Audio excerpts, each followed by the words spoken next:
Shalom Bapak Ibu yang terkasih di dalam Tuhan. Hari ini kita akan bersama-sama merenungkan satu bagian firman Tuhan yang terambil dari 1 Korintus 15 ayat 3 hingga ayat yang kelima dan dilanjutkan dengan ayat ke-12 hingga ayat yang ke-17. Hari ini saya memberi tema dasar iman kita. Saya akan membacakan ayat ketiga hingga ayat yang kelima dari 1 Korintus pasal 15. Sebab yang sangat penting telah kusampaikan kepadamu, yaitu apa yang telah kuterima sendiri, ialah bahwa Kristus telah mati karena dosa-dosa kita, sesuai dengan kitab suci bahwa ia telah dikuburkan dan bahwa ia telah dibangkitkan pada hari yang ketiga, sesuai dengan kitab suci bahwa ia telah menampakkan diri kepada Kefas, kemudian kepada ke-12 muridnya. Demikian jauh pembacaan firman Tuhan kita pada hari ini. Dalam 1 Korintus 15 ayat ketiga hingga ayat yang kelima, kita menemukan ada sebuah ringkasan yang sempurna yang dikerjakan oleh Kristus selama ia di dunia. Itu mengingatkan kita akan dasar dari iman kita. Kristus mati bagi dosa-dosa kita seperti firman Tuhan yang telah dinubuatkan.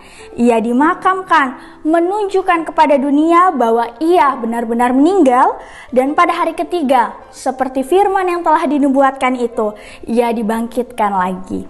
Akhirnya ia menampakkan diri kepada Kefas, Petrus, dan kemudian kepada murid-murid lainnya. Bapak Ibu yang terkasih di dalam Tuhan, dalam kekristenan, fakta bahwa Yesus bangkit pada hari yang ketiga mempunyai arti atau makna yang sangat penting karena kebangkitannya membuktikan keilahiannya.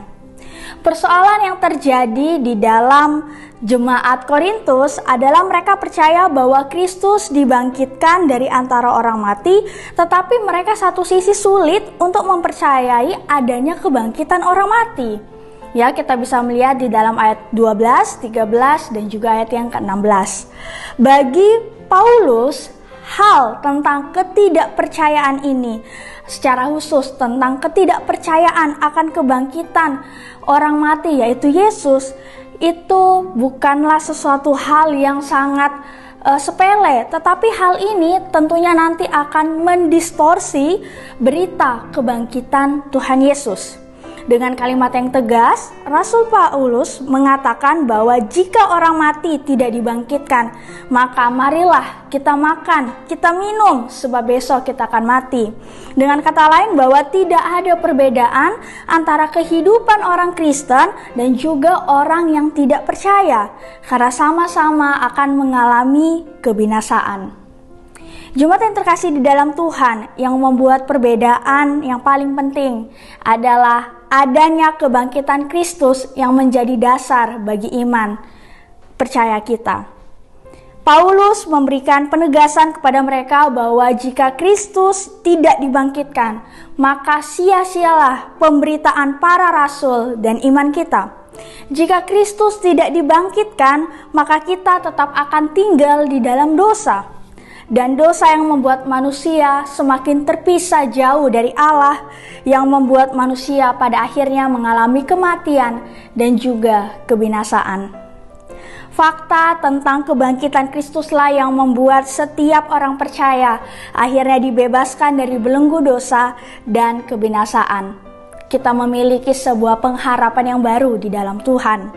Inilah perbedaan antara orang percaya kepada Kristus dengan orang yang tidak percaya atau yang menolaknya, yaitu kita memiliki pengharapan yang sejati di dalam Dia. Ada satu kalimat yang sempat saya temukan yang mungkin bisa menjadi satu quotes buat kita yang berkata demikian, kebangkitannya membuat kita tidak hidup di dalam kesia-siaan, tetapi kebangkitannya merupakan sebuah pengharapan, yaitu bahwa kita semua percaya kepadanya dan kita akan bersama-sama dibangkitkan oleh Dia. Pengetahuan tentang kebangkitan Yesus telah merubah segalanya. Itu adalah dasar dari apa yang kita percayai, dan hal itulah yang harusnya kita juga imani. Dan bagian yang kita kerjakan sekarang ialah kita harus hidup di dalam pengharapan itu, dan juga kita mendalami pengenalan kita akan Tuhan. Sebab kebenaran inilah yang akhirnya menuntun kita untuk semakin hari semakin lebih dekat dan mengenal Dia di dalam iman percaya kita kepada Tuhan Yesus. Amin. Soli Deo Gloria. Tuhan Yesus memberkati kita.